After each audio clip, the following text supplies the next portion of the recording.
Nous sommes à la fin du chapitre où Sri Aurobindo commente la deuxième partie du Kana de Ganesha.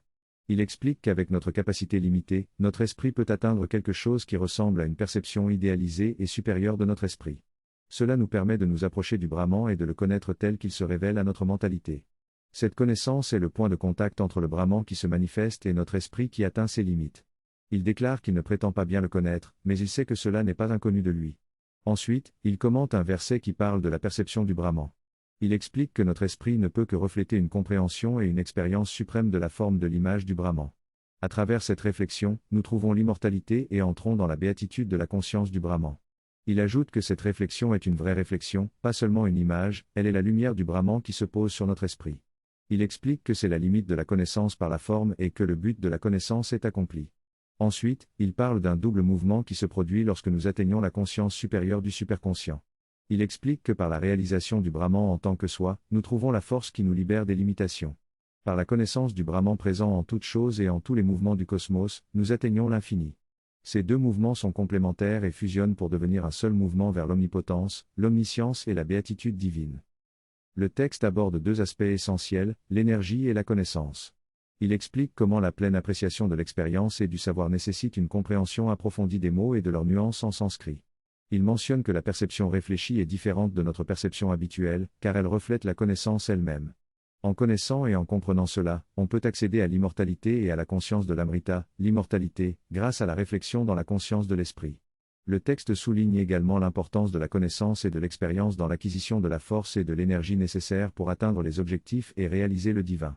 Finalement, il suggère que la prise de conscience de notre vrai soi, Brahman, nous procure la force nécessaire pour dépasser les limites et les souffrances de notre existence mortelle. L'ensemble du texte vise à illustrer la profondeur et la richesse de l'expérience spirituelle et de l'apprentissage dans le yoga. Dans cet extrait, l'auteur parle de la force de la connaissance et de la volonté. Lorsque nous sommes remplis d'énergie, la connaissance peut être activée et la volonté peut s'écouler presque sans effort.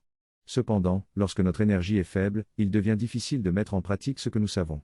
Lao Tse explique que cette énergie divine peut être cultivée par une concentration soutenue sur le divin et en restant en contact avec sa présence.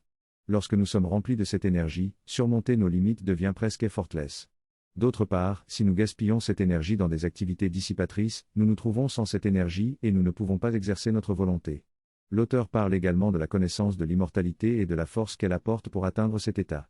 Enfin, l'auteur explique que la connaissance du Brahman dans tous les êtres et les mouvements du cosmos nous permet de transcender ces réalités et d'accéder à l'infini, à la béatitude divine. La présence récurrente du V dans ces termes est également soulignée, symbolisant l'intensification de la lumière de la connaissance. Dans ce texte, il est mentionné que la connaissance est comparable à la lumière qui illumine et met en évidence quelque chose. Lorsqu'on met en évidence quelque chose, on en intensifie la luminosité et on le rend plus visible dans notre conscience. Ainsi, la connaissance nous permet de trouver l'immortalité et l'illumination. Cette connaissance se manifeste comme une émergence vers la lumière, mais la nature de cette lumière et sa substantialité sont d'un ordre différent. L'esprit peut réfléchir et expérimenter cette lumière suprême, qui est la lumière du suprême, à travers une compréhension profonde. La lumière est donc également la connaissance et le but de la connaissance est finalement accompli lorsque nous trouvons l'immortalité. À travers cette connaissance, nous nous élevons au-delà des limitations, de la faiblesse, de l'obscurité, de la tristesse et de la mort de notre existence mortelle. Cette connaissance nous libère de ces contraintes et nous élève vers la lumière, nous permettant de percevoir la totalité du cosmos et de réaliser l'existence divine. Si nous ne parvenons pas à cette connaissance, nous subissons une grande perdition, une grande destruction, car nous perdons la possibilité de connaître la forme et le corps du Brahman qui se manifeste dans l'univers. Cependant, si nous atteignons cette connaissance ici, dans cette réalité physique et temporelle, nous pouvons connaître à la fois l'essence et la forme du Brahman.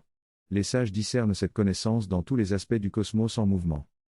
Dans ce passage, il est question de réaliser l'immortalité en passant de l'état de conscience limité dans lequel nous vivons à un état de conscience supérieur.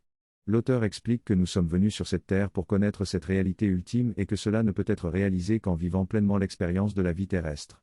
La question est posée de savoir pourquoi nous sommes venus ici alors que nous aurions pu rester dans la béatitude de notre âme.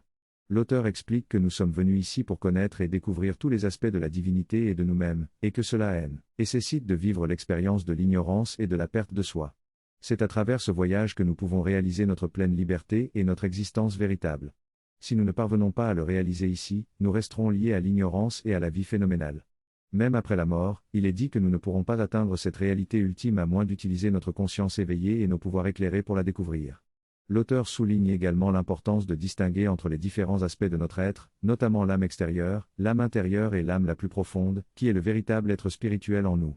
En somme, l'idée principale est que nous sommes ici pour réaliser notre nature divine et notre immortalité, et cela ne peut être atteint qu'en vivant pleinement l'expérience de la vie terrestre et en utilisant notre conscience éveillée pour découvrir notre véritable être. Il est supposé que notre état de conscience habituel est plutôt une réflexion de notre esprit inconscient et mécanique. La plupart du temps, nous sommes comme des somnambules désireux et mécaniques, passant d'une situation à l'autre sans réelle prise de conscience. Nous sommes souvent guidés par des réactions automatiques et des habitudes établies, sans même en être conscients. Parfois, dans des moments de lucidité, nous nous rendons compte de notre état et nous posons des questions sur le sens de nos actions et de notre existence. Cette prise de conscience est le signe d'un soi éveillé qui cherche un sens plus profond et des valeurs plus essentielles. Ce niveau de conscience éveillé nous permet de voir au-delà de l'apparence des choses et de chercher des réponses plus profondes. Il nous permet également d'avoir un pouvoir cognitif éclairé qui nous pousse à explorer les causes et les motivations de nos pensées et nos actions. Cette capacité à remonter aux causes profondes des choses nous conduit à réaliser que notre quête ultime est la recherche d'une satisfaction et d'un bonheur durable, d'un amour et d'une harmonie durable. Cette réalisation nous amène à percevoir la présence divine et immortelle en toutes choses, même dans les objets et les formes qui sont appelés à se décomposer. L'immortalité réside dans la conscience qui persiste et se transforme d'une forme à une autre, tel un éternel voyage de manifestation. Dans cet extrait, l'auteur réfléchit sur l'existence de l'immortalité et de la présence divine en toutes choses. Il explore différentes avenues de perception, notamment celle qui reconnaît la présence divine dans tout ce qui existe et celle qui cherche à comprendre l'origine de toute chose.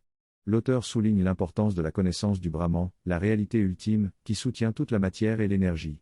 Il met en garde contre l'erreur de vouloir connaître directement l'indéterminable et l'inconnaissable divin, en passant toute la connaissance de soi et du Seigneur qui se trouve dans toute existence. En conclusion, l'auteur affirme que la véritable libération est l'immortalité résidant dans la contemplation de la présence divine en toutes choses. Nous sommes ici pour accomplir notre véritable existence, pour trouver la vérité profonde en nous et la manifester dans le monde. Abandonner la vie et chercher à échapper à ses difficultés est considéré comme une approche lâche et insatisfaisante. Au contraire, nous devons réaliser que la connaissance de soi et la réalisation du divin dans toutes nos activités sont les objectifs les plus élevés de notre aspiration. Dans le prochain chapitre, intitulé La parabole des dieux, nous découvrirons les moyens par lesquels nous pouvons réaliser cette connexion avec le divin et manifester sa présence en nous et dans le monde. En attendant, méditons sur les enseignements profonds de ce chapitre et sur la manière dont nous pouvons trouver l'immortalité et la force intérieure grâce à la connaissance de soi.